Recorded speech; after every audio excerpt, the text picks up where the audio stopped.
My story is pretty long, and it's honestly a tragic one. I wouldn't want anyone to experience the things I've been through, not even those I wanted revenge on. I'll have to share some things about myself that I'm not proud of and would rather keep to myself. When I was 19, my dad got diagnosed with pancreatic cancer. It was a tough time for us because my mom had to work long hours, 9 to 9, and I ended up taking care of him. He fought hard for 4 years, but unfortunately, he didn't make it after a triple bypass surgery. Losing my dad had a huge impact on my mom, and I tried to be strong for both of us. Those were really dark times, and they changed me completely. I couldn't focus on school, and my grades suffered. I had to get an after-school job to support my mom, who was a wreck after losing my dad. Something inside me changed during all this. Before all this happened, I led a somewhat life because I regularly attended church and church activities. But when my dad passed away, everything changed. If I wanted to go to college, I had to figure out a way to pay for it myself. The situation at home and the constant need for extra money meant I couldn't qualify for any loans. The job I had paid minimum wage, and it barely got us anywhere financially. During this difficult time, a friend introduced me to pills, which made things even more complicated. He said that if I needed some extra cash, I could work with him and his buddies. They were involved in selling pills. And eventually, I started delivering coke for them. After a few months of doing this, I managed to save enough money. I used that money to get through high school and pay for my college. I spent a few years in college. And during that time, I didn't show off or waste money to impress anyone. I kept a low profile and finished my bachelor's degree in 3 years because I had plenty of free time. At first, I wanted to become a lawyer, but I knew too many corrupt cops and officials who were pushing pills. I studied law, but I didn't plan on passing the bar because I decided to become a paralegal instead. In college, I reconnected with a high school classmate named Rita. We were close back in high school, and as it turned out, we had crushes on each other. But were too shy to admit it at the time. Long story short, Rita and I became best friends and eventually fell deeply in love. We were making plans for our future together. Both of us had been in failed relationships before. Mine, especially, had left me feeling emotionally numb, like I couldn't love again. It had been years since I deliberately dated anyone. My ex, let's call her Becky, did some heartless things that led to our breakup. I treated her well, helping her escape an insulting relationship and never being cruel to her. I taught her that no one deserves to be used. But she left me feeling shattered and devastated. Then I met Rita, and she brought hope back into my life. It made me realize that all my past relationships had let me down. Rita was the love of my life, and I knew we were meant to be together. We took things slow at first. But as 2 years passed, I opened up more and more to her. I shared with her what had happened with Becky and everything about my dad and more. Rita showed so much understanding and empathy. We started sleeping together and eventually became a couple. She appreciated that I truly listened, spoke honestly, and looked out for her. I said I loved her, and she said it back. There were some things from my past that I never told her. Like how I paid for college and the things I experienced. I was scared it might ruin things between us. Despite that, we loved each other. And had plans to start a family. Then a few months later, a terrible disaster struck. My mom had a horrible accident. A large shelving unit fell on her, leaving her badly injured. The neighbors rushed her to the hospital where they discovered she had a leaking heart valve, along with many other injuries and broken bones. They did some tests to check if they could fix the valve. And a week later, we received good news that they could replace it. Unfortunately, they also found some bad news during the tests. They discovered 5 small masses around her left kidney, and the chances were high that they were tumors and cancerous. They did a biopsy which confirmed that she had renal kidney cancer. She started treatment, and I knew I had to be there for my mother. Things were going well with Rita. We had moved in together to a town about 30 miles away from my mom's place. When I told Rita about my mother's condition, she showed concern and support. I was worried that this situation might affect our relationship, but she assured me that she didn't want to put things on hold. She said she would be there for me, offering emotional support. I told her that if she ever needed a break or felt interested in someone else, she should tell me, and I would understand. But she assured me that she valued me and that no one could replace me. As my mom started chemo, things seemed to be going okay at first without severe side effects. However, after about 2 months, she began experiencing weakness and a loss of appetite. Throughout this time, I kept in touch with Rita through calls and texts multiple times a day. Every single day, she would message me asking about my mom as soon as she woke up in the morning. We often spent hours talking and sharing how much we missed each other before falling asleep. We could see each other and spend the night together about every 2 weeks. And during those times, everything felt great, but my mom's condition got worse, so I told Rita she could go out with her friends and enjoy life. As summer started, the new Rita loved going to outdoor activities even when I couldn't join her due to my mom's health. I enjoyed hearing about the fun things she did with her friends, and I was happy that she didn't isolate herself because of what I was going through. Rita always showed concern and sadness whenever I updated her about my mom's situation. The chemo was working to remove the cancer cells, but my mom was getting weaker and weaker. I realized that it wasn't the cancer destroying her anymore. It was the medicine. I knew I needed a break. So some of my mom's friends came to keep her company, giving me a bit of free time for myself. I called Rita and let her know I was on my way to her town. She told me where to find her and her friends. When I arrived, I saw most of her friends whom I had already met before. As I made my way through the house to the back deck, I noticed a guy sitting close to Rita. They were both laughing and having a good time with their other friends. Rita introduced me to this guy named Henry as her boyfriend. He gave me a strong handshake and said he was happy to meet me. I was polite to him, but I couldn't shake the feeling that something was off about him. Maybe it's because of my past criminal activities that I've become more attuned to sensing suspicious people. It takes one to know one. They say my gut told me there was something shady about Henry. He was new to their friend group, and none of them, including Rita, had known him for more than a couple of months.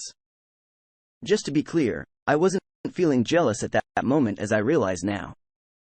Rita had other male friends, and I genuinely liked them all. It was just that there was something about Henry that didn't sit right with me. I tried to brush it off, thinking maybe it was just my own jealousy talking. So I engaged in conversations with Rita and her friends, trying to distract myself and ease my mind. I observed Henry from a distance and interacted with him in a friendly manner.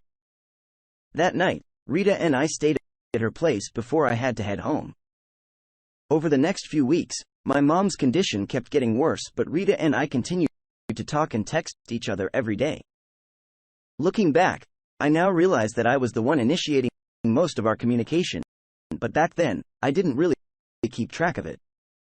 One day, some relatives offered to take care of my mom to give me a break. So I called Rita and told her I was on my way to see her. She mentioned the restaurant where she and her friends were having dinner, so I headed there. As I pulled into a parking spot, I saw Henry getting into a black Buick, but he didn't notice me because he wasn't familiar with my car. Inside the restaurant, Rita and her friends greeted me warmly with hugs and words of sympathy and encouragement. We had dinner and a few drinks together before Rita and I went back to her place. Before going to bed, I casually asked Rita why Henry left before I could say hello. She had no idea and wasn't even sure if he had been at the restaurant. The place we ate at was in a strip mall with other businesses, so I thought maybe he came from one of those stores. Anyway, neither Rita nor her friends had seen him there. I stayed with Rita again that night before heading back to my place around noon the next day. Then my mom's condition took a turn for the worse and she became critically ill. An ambulance had to transport her to the hospital. She had pneumonia and was extremely weak from the chemo, making her susceptible to various ailments for about 3 weeks. My mom got hospitalized, and they started giving her medications through an IV, but her condition kept getting worse every day. It was really tough to see her like that. Finally, the doctors told me she had at most a week to live. I knew she wouldn't want to spend her last days in that gloomy hospital room, so they arranged to bring her home where I could make her last moments as peaceful as possible. Once everything was set up, we brought my mom home. She was extremely weak, but it made her happy to be back in her own house and familiar surroundings. We both knew time was running out.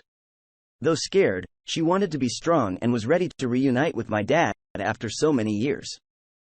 I asked one of my mom's church friends to take care of her for a while. Then I drove to see Rita without calling first. I couldn't bring myself to call because I was too overwhelmed and crying hard seeing my mom suffer. I knew Rita would understand and comfort me when I got there. As I reached Rita's house, I noticed a black Buick parked behind her car, but I didn't think much of it at the time. I was too focused on the impending loss of my dear mother. I used the key Rita had given me to enter through the kitchen like we always did. As soon as the door opened, I heard music playing, but I didn't pay much attention to it because I didn't see anyone in the living room or on the back porch. However, as I walked down the hallway toward her bedroom, I heard noises coming from inside, and I paused. I reached for the doorknob, then stopped again. It hit me that the sounds I heard were sexual. My heart sank even further, and I quickly pulled my hand back, not wanting to be noticed. But after a moment, I mustered the courage to unlock the door and open it. There was a creak. And as I looked inside, I saw them completely naked. Going at it without a care, completely unaware of my presence. Honestly, my first impulse was to charge at him and give him a good punch in the face. But I knew I had to keep out of trouble for my mom's sake and my job. So I backed away slowly, my anger boiling inside me. I left the house quietly through the back and sat in my car. The weight of everything hit me hard, and I started sobbing uncontrollably. I didn't want to be seen in that state. After about half an hour, I started the car and headed back to my mom's place. I didn't tell anyone what I had just witnessed. They all assumed my tears were solely because of my mom's situation, which of course was partly true. But the betrayal I had just seen was so hurtful and cruel that it was difficult to comprehend. I knew my mom was my top priority, especially since she was nearing the end, but I felt so betrayed by Rita. I was consumed by a rage I had never felt before. And believe me, I've experienced plenty of anger. Part of me wanted to call her and let her know what I saw, giving her a piece of my mind. But I figured if she didn't care enough to be faithful while my mom was on her deathbed, cursing her out wouldn't make a difference. After making sure my mom was comfortable, I tried to sleep in my old childhood room. I cried myself to sleep, woke up crying, and continued crying throughout the night. When my phone rang in the morning, I saw it was Rita calling, but I ignored it. I had to resist the urge to throw the phone against the wall in anger. I went to check on my mom, who was in a deep sleep because of the morphine they gave her. I managed to text Rita back, telling her I was really busy with my mom and would call her later. Then I forced myself to eat and take a shower. The hospice nurses came by to check on my mom's condition. After checking her vital signs, they told me she had about 48 hours left to live. I thanked them and went out into the backyard, trying not to lose my mind with everything that had happened and was about to happen. I texted Rita, letting her know my mother's condition was about the same, but I didn't want to see her right now. I really didn't want to talk to Rita or have her show up. I felt like I owed it to my mom to make her last moments as peaceful as possible, so I focused on that the next evening. At around 6 p.m., my mom took her final breath with me holding her hand, and it was a heartbreaking moment. Over the next 3 days, I was busy with meetings with her pastor, and finalizing the details for the church service and burial. However, I couldn't shake off the images of Rita and Henry being intimate right in front of me. The more I thought about it, the angrier I became, I was furious with Rita, but the fact that Henry had acted overly friendly with me made me even more enraged. I couldn't help but wonder if they were already involved or about to be when I first met him. That made me really want to know who he really was. So I decided to hire a private investigator, PI, to run a background check on Henry. I had this gut feeling from the moment I met him that he was bad news, and I was upset with myself for not trusting my instincts. The PI, who happened to be a friend from my workplace, got back to me after a week with the file on Henry. It had mugshots of him from many years ago. I've had my share of trouble in the past and done some regrettable things in my life. I've known people who intentionally did terrible things, especially under the influence of pills and substances. But Henry had a long list of crimes, including several DWIs, reckless driving, receiving stolen goods, and even breaking and entering. His record also showed pills arrests, and they got worse as you went down the list. I found out he had been out on early probation for about 2 years after serving a 10-year prison sentence. When I saw the charges for sexual offenses, I was utterly disgusted. Rita's betrayal already hurt, but knowing she might have put me at risk was even worse. The thought of what diseases that felon might have as a physical offender and from his time in prison made me feel physically sick. I doubted Rita had any clue about who she was involved with behind my back. She had a naive and trusting nature that had caused her problems before, but nothing like this. Anyone who knew about Henry's record would have seen him as a vile creature. He should have never been let out of prison, but I had to focus on my mom's funeral and pull myself together. After the funeral, when everyone had left and I was exhausted and emotionally drained, I tried to sleep. Then Rita called, not knowing that my mom had passed, or that I knew about what she had been doing. Before my discovery, she had been texting and calling me much less. When she called, I tried my best to sound happy to hear from her, even though I didn't let on that anything had changed with my mom's condition or that I knew about her and Henry or what I had found out about him. I just let her do most of the talking and pretended to believe every lie she told, acting as if I totally believed her and appreciated her false sympathy when she said she missed me. When we said goodbye, I lied and told her the same. But to be honest, I wouldn't have cared at all if she was gone at that moment. I got a few weeks off from work for bereavement. I knew things with Rita were completely done, but part of me struggled with how cruelly she had treated me. Whether it was intentional or not. On one hand, I was glad to know the truth about her and Henry before any more lies and betrayal could happen. But on the other hand, I felt that what they both did to me at a time when I was already struggling was just plain wrong. I wanted revenge. I wanted to ruin both of their lives without them ever knowing I had anything to do with it. So I called my Human Resources Department and filled out the necessary paperwork for FMLA, Family Medical Leave Act, to stay out of work longer than the given 2 weeks. Honestly, I had no reason to worry about getting fired, but I took the legal route and had enough money saved up to cover my bills for at least half a year. Maybe more if needed. I was determined to get my revenge on Henry, and it turned out to be quite easy. Since he was on parole and a felon, even a minor charge could send him back to prison to finish his original sentence. But that wasn't enough for me. I wanted to hit him hard with new charges that would keep him locked up for a long time. Never to see freedom again. I had met Henry's parole officer on several occasions, and she knew me well enough that if I had called her, she would have looked into his felonies. With his record, I knew he'd have a tough time finding a job. And I doubted he was working something legal to afford a new Buick and insurance. So I parked my car, which Rita wouldn't recognize, down the street from her place.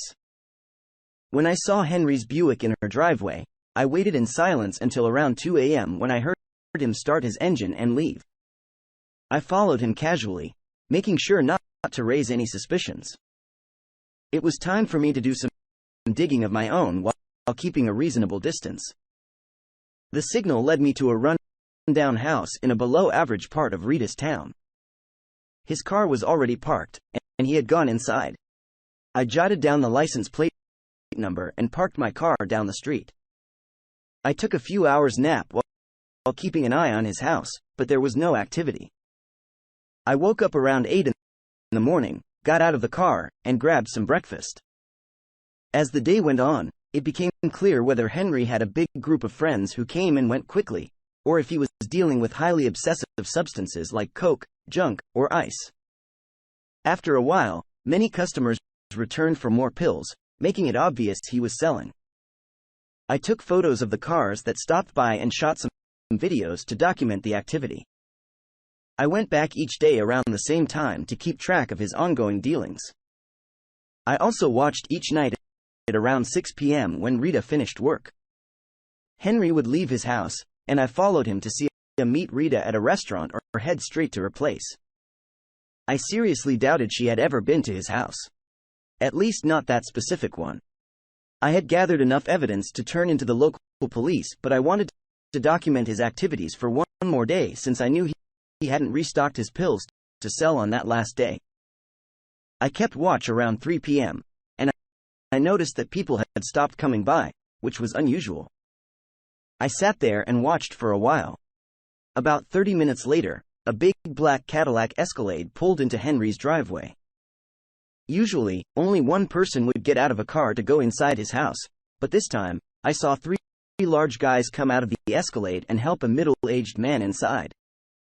They stayed in Henry's house for over 2 hours, which was unusual.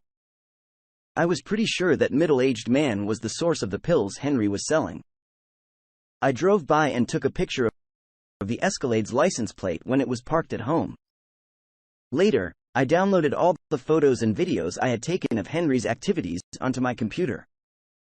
Then I made a detailed report documenting what I had observed over the 4 days. Once I was done, I printed out 38 pages of photos showing people going to Henry's door to buy pills. I saved all the video recordings on a SIM card and put it in a small plastic box to keep it safe. I knew I had enough evidence to convince the police about what Henry was up to. I had timestamps on each photo and video, making it real and admissible in court. But I wanted to make sure the police took serious action against him. So the next morning, I went to the police station in Rita's town and asked to speak with someone in their pills division calmly. A cop in uniform came out from the office and we shook hands. I handed him one of my business cards, and he looked at it for a few seconds. Probably recognizing the clout it carried, even if I hadn't passed the bar exam yet, I told him I had some info he might want to see. He seemed happy and led me to a conference room where we chatted about people we both knew. But then I slid a folder with paperwork and the SIM card across the table to him. The first page had Henry's name, date of birth, criminal record, and parole officer listed. The detective looked at the photos and stayed quiet. His expressions said it all. He knew this information could easily lead to an arrest warrant for Henry, but he probably also saw the opportunity to get a lot of narcotics off the street, possible promotions, and other benefits. He thanked me for the evidence and placed the folder back on the table. Then he asked if I'd be willing to testify. I told him the evidence was so damning that I probably wouldn't need to. He smiled and casually asked if there was anything else I needed. I explained that I felt Henry had been released from prison too soon and clearly hadn't been rehabilitated. He deserved to go back to jail for much longer. The detective agreed, but wanted to know what I wanted in return for the information. I showed him a photo of the black Escalade with the license plate number and told him to write it down for himself. I mentioned that the owner of the Escalade might be an even bigger pills dealer. I emphasized that I wanted to stay anonymous in all police and court reports, and he agreed. Then I came up with a little white lie saying my law firm was representing someone who might have been set up by the owner of the Escalade. He knew I could have asked one of the lawyers at my firm for the info, but they don't like to use their favors often. The detective thought about it for a moment, realizing I had given him another lead to follow. I had done more detective work in 5 days than his whole team in months, and he was happy to agree. A short while later, he handed me a printout with the owner's name and address from the tag. I put it in my pocket, thanked the detective, and we chatted a bit more about sports and cars before I left. I drove home knowing that a judge would soon be signing an arrest warrant for that scumbag Henry. After a few days, I kept to myself checking the arrest reports in the local paper online. One morning there it was. A photo of a bewildered and confused Henry getting arrested, led away in handcuffs. If no stupid errors were made to get him off on some technicality, he'd be serving his original sentence plus many more years. But there was always a chance he could find a good lawyer to reduce the charges or find a loophole to get away with it. I couldn't let that happen, and I wouldn't. I hadn't been driving for more than 10 minutes when my phone rang, and the caller ID showed it was Rita calling. I tried to act surprised and happy to hear from her, without even giving a friendly greeting. She asked how I didn't let her know that my mother had passed away as she had seen the obituary in the newspaper. I replied that it seemed like she was busy enjoying life, and I didn't want to burden her with my grief. I quickly asked her why she hadn't been texting or calling as much lately. And she changed the subject, asking to see me. I did my best to act happy to hear from her and told her that I missed her. I asked if she could meet me for dinner at our favorite restaurant in town, and she readily agreed since Henry was out of the picture. She was happy to have me back, and filling the void, I went to dinner with her, smiling and giving her a long hug, trying my best to hide the urge to break her spine for what she did. I was surprised she didn't say anything when I avoided kissing her. I guess she assumed my grief made me less interested in romance. I knew exactly where her mouth had been, and I didn't want any of Henry's prison germs on me. We sat at the bar and ordered drinks from our favorite bartender who knew us as a couple. I excused myself to the restroom and sent a message on my phone asking the bartender to make my drinks without alcohol and hers double. When I returned, I sat next to Rita discussing drinks and acting as if I was checking out a recipe for a special drink. The bartender came over and asked if we were ready for another round. I showed him the message saying we were celebrating after not seeing each other for a while. He read it, smiled, and agreed to make the special drink I requested. I'm sure both the bartender and Rita assumed she could drink as much as she wanted, and that she'd be going home with me afterward. I had a different agenda in mind and acted like her drink was strong. I pretended mine hardly had any alcohol in it. We kept ordering more drinks, and Rita started commenting on how drunk she felt. I acted surprised, saying I barely felt a buzz. After a few hours, I paid for everything with a generous tip. As we left the restaurant, I faked an important phone call and said I had to rush back to my town for work.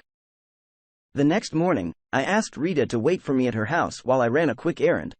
I watched her drive off, and then I called the police telling them I saw a drunk driver leaving the restaurant.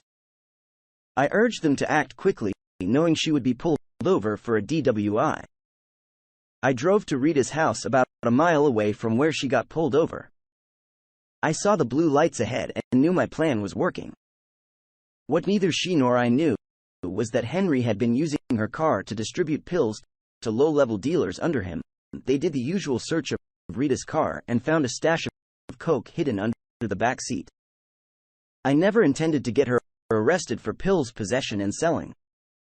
But the fact that she had given me her spare car key, the same night she gave me her spare house key, made me realize I could have easily messed up my life as well. At that time, she had no clue that I already knew about her cheating, which later became public knowledge. Later that day, I got a call from an unfamiliar number. It was Rita crying and trying to tell me something. I managed to calm her down and listen to what she had to say. She told me she was in jail, and I genuinely acted surprised, asking her what happened. When she revealed it was for pills-related charges, I was shocked.